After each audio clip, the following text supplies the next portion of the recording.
compare permutation and combination. Permutation is an arrangement of objects where order does matter, while combination is an arrangement of objects where order does not matter. Example, let's try to arrange the letters A, B, C in permutation and in combination. So in permutation, because order does matter, then there will be 6 arrangements, namely A, B, C, A, C, B. Next, we'll have B as the first object, followed by A, C. Next is B, C, A. Next, we have C, A, B, C, B, A. There are 6 arrangements for permutation. While for combination, because order does not matter, then there will be 1 arrangement for combination. Why? Because ABC has the same components with ACB, BAC,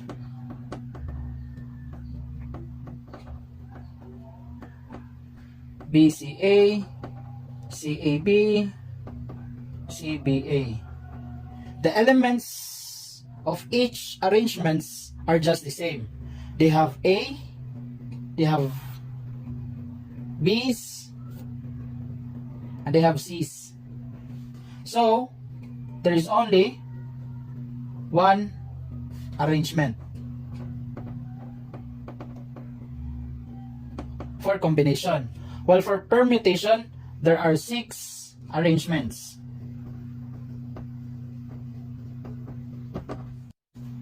Here, let's identify the following examples as permutation, where order does matter, and combination, where order does not matter. Number 1. In how many ways can 5 people arrange themselves in a row for picture taking? That is an example of permutation.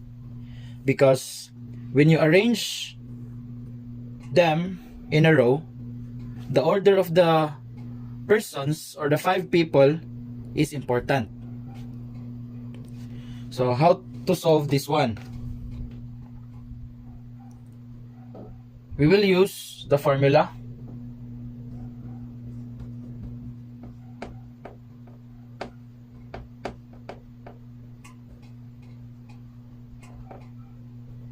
Because we have 5 people as the value of our n, and the value of our r also is 5. The value of our n and r is just the same, so we can use a different formula which is simpler, and that is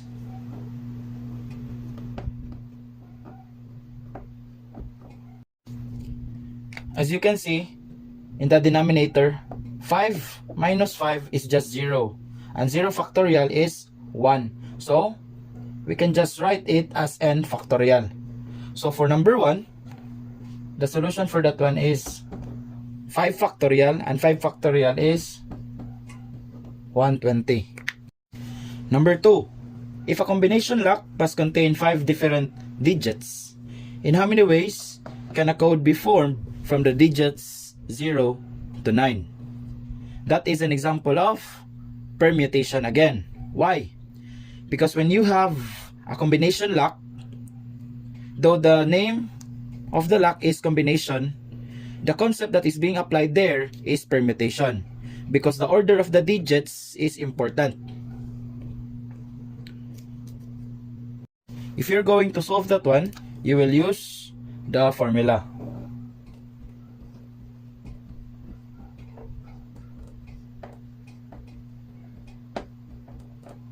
So the value of our n here is 10. Why is it 10? Because there are 10 digits from 0 to 9. And the value of our r is 5. Because we will be having 5 different digits. Next, substitute.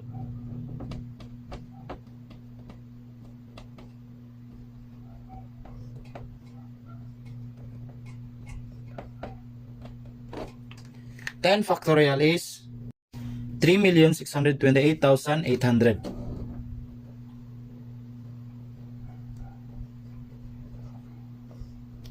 And 10 minus 5 is 5.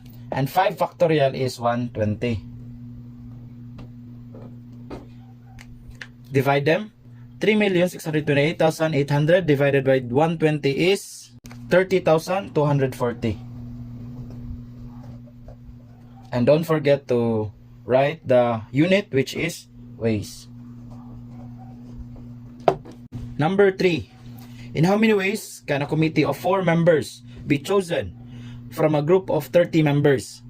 That is an example of combination. Why? Because when you select members in a committee,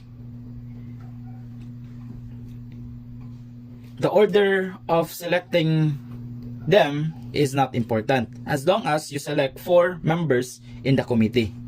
So if you're going to solve this problem, you'll be using the combination formula.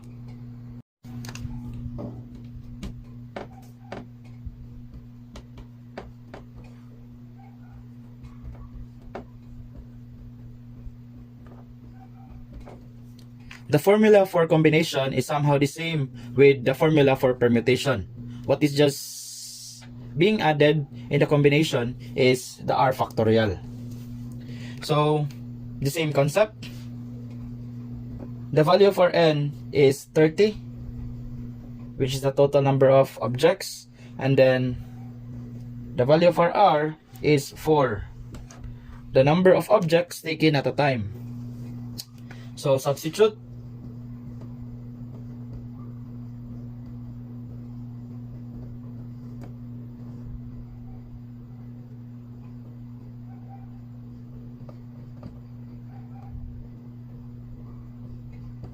(30 factorial divided by 30 minus 4 is 26. That is 26 factorial times 4 factorial is equal to 27,405. And don't forget our unit, which is ways. Number 4. How many elimination games will there be in a tournament of 10 teams in a single round robin? So, this one is an example of combination. Why? Let me show you the idea of this example. So we have 10 teams. So for number 4, we have 10 teams. Example. 6, 7, 8, 9, 10. 1, 2, 3, 4, 5, 6, 7, 8, 9, 10. Next, for single round robin, each team will compete with other teams. So if team A will compete with B until J, there will be 9 games. Next, B will compete also with the other teams, but B have already compete with A, so there's no need for it to be written again or to be counted. So we will only have 1, 2, 3, 4, 5, 6, 7, 8. 8 games. That is why this example is an example of combination, because the order of teams does not matter as long as that they have compete with that team. So the idea is like this: Team A versus Team B. It's just the same with Team B versus Team A. So this one and this one are just the same. So the order is not important. Next, let's continue. For Team C, we will only have 7 games. 6, 5, 4, 3, 2, and then 1. For Team J, it already competes with the other teams, so there's no need for us to write again those games. So let's go back with the question, how many elimination games there are? Let's add all the games, and that is equal to 9 plus 1 is 10, 8 plus 2 is 10, 7 plus 3 is 10, 6 plus 4 is 10. So we have 45, a total of 45 elimination games. Number 5, in a gathering, everyone shakes hand with everyone else. How many handshakes will there be if there are 30 guests? So this example is under combination. Why? Just like with the previous example, when you handshake with that person will not handshake with you again. Why? Because you have already shake hands with each other. So the order is not important. Let me show you the figures or the idea for this example. So if A shakes hand with B, there's no need for B to shake hand with A. Why? Because they have already done the shaking of hand before. So the order is not important. So number 5 is an example of combination. Now to answer this one, we will use the combination formula. So n factorial over n minus r factorial and then r factorial. The value of our n here is 30 because there are 30 guests. And then out of the 30, how many guests will shake hands? There are 2 persons at a time. So the value for r is 2. Again, there are 2 persons that will shake hands at a time. Substitute 30 factorial over 30 minus 2 factorial and then 2 factorial. Solve this one using your calculator and you will get 435. And the unit for that one is handshakes.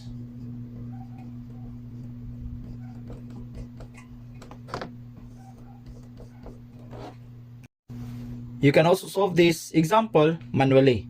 So for example, the first person will shake hands with the rest of the guests. So there are 30 guests and the first person will shake hands the rest of the guests. So he or she will have 29 handshakes. Next, the second person will have 28 handshakes. The third person will have 27 handshakes until the 29th person will have 1 handshake and the 30th person will have 0 handshakes because the 30th person have already shake hands with the other guest. Now you will add all those handshakes, 29, 28, 27, 26, 25, 24, 23 until 1, add them and you will get 435 handshakes. Number 6, in how many ways can 8 persons be arranged in a round table? This example is under permutation. Why? Because this kind of example is a circular permutation. So if you're going to solve this example, you will use the formula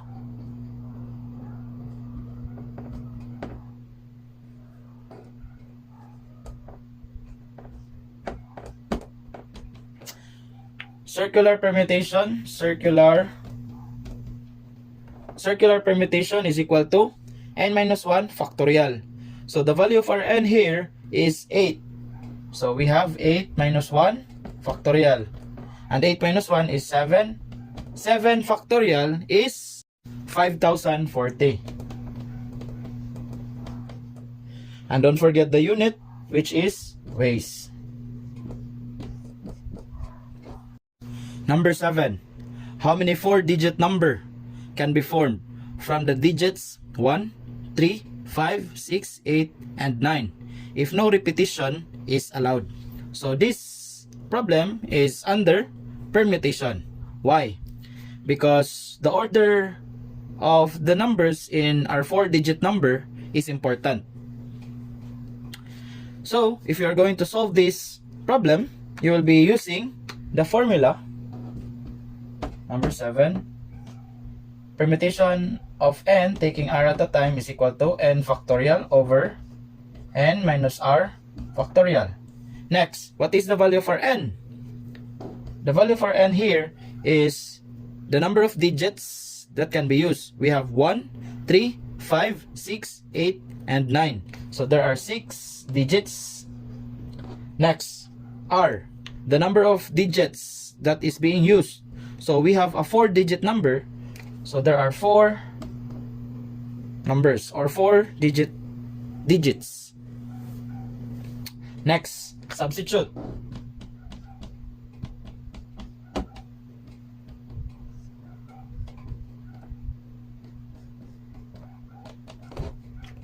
Six factorial over 6 minus 4 factorial is equal to, first 6 factorial is 720. Next, 6 minus 2, 6 minus 4 is 2. 2 factorial is 2. 720 divided by 2 is 360. And don't forget the unit, which is how many 4-digit number can be formed. So there are 360 4-digit numbers.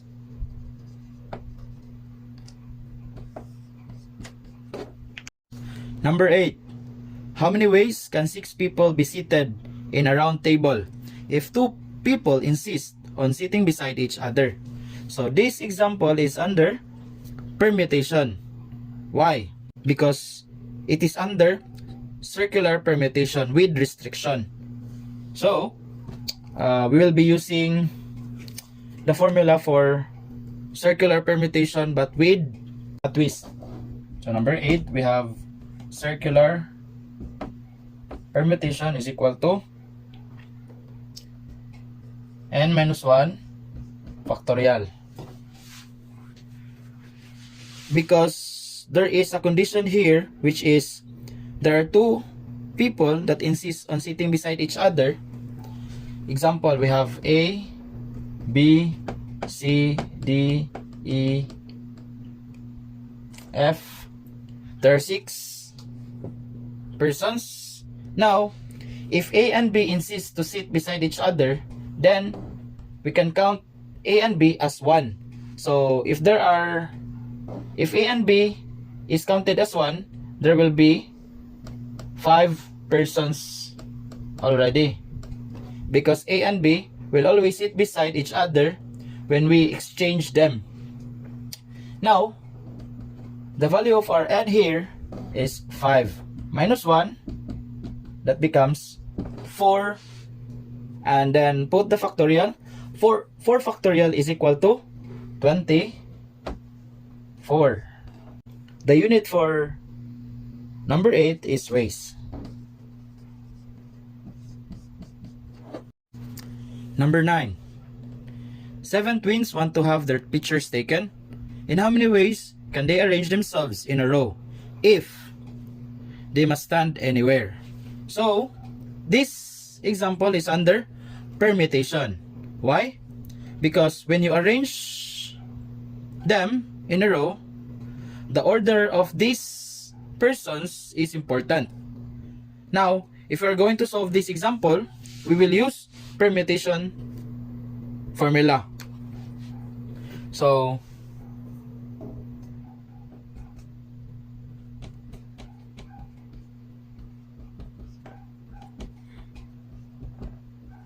or we can use this one.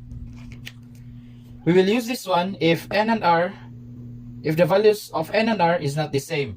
And if they are the same, we can use this one. Next, let's identify the values of our n and r. The value for n is 14. Why? It is stated there that they must stand anywhere. So, the twins can be separated. So, it means there are 7 twins. 7 times 2 is 14. Because a pair of twins is composed of 2 persons. Next, the value for R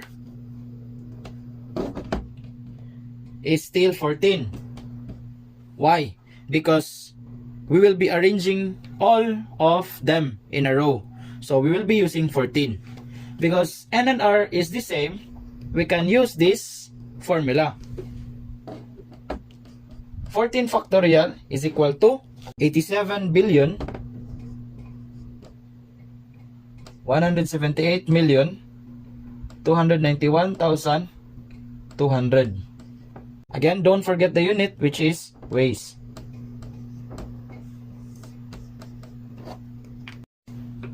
For number 10, in how many ways can they be arranged themselves in a row if twins must stand together? So, this problem is under permutation again. But, if we are going to solve this one, it is different with the previous number. So, we will be using our formula.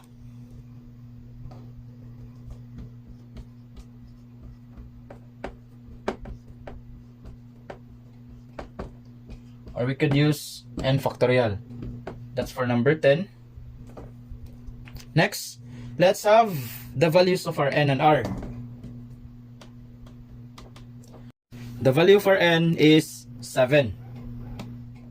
And why is it 7? Because there are 7 twins. And the twins must stand together. So, they should be beside each other when we arrange them in a row. And R is still 7. Because we'll be using the 7 pair of twins when we arrange them in a row. Next, because they are the same, we can use this shorter formula. 7 factorial is 5,040. Still, that is not the final answer. Why? Because the twins must stand together. Example, this is the pair of twins, then paired with another pair. We have another pair, which is ED, EF, GH, IJ, KL, and MN. 2, 4, 6, 7. Next, when we arrange them in a row, there will be 5,040 ways. But it was stated there that twins must stand together. So we can have another arrangement of the twins. For example, for pair AB, they can be interchanged to BA. And for this pair of twins, for E and F, for H and G, for JI, for LK, and for NM,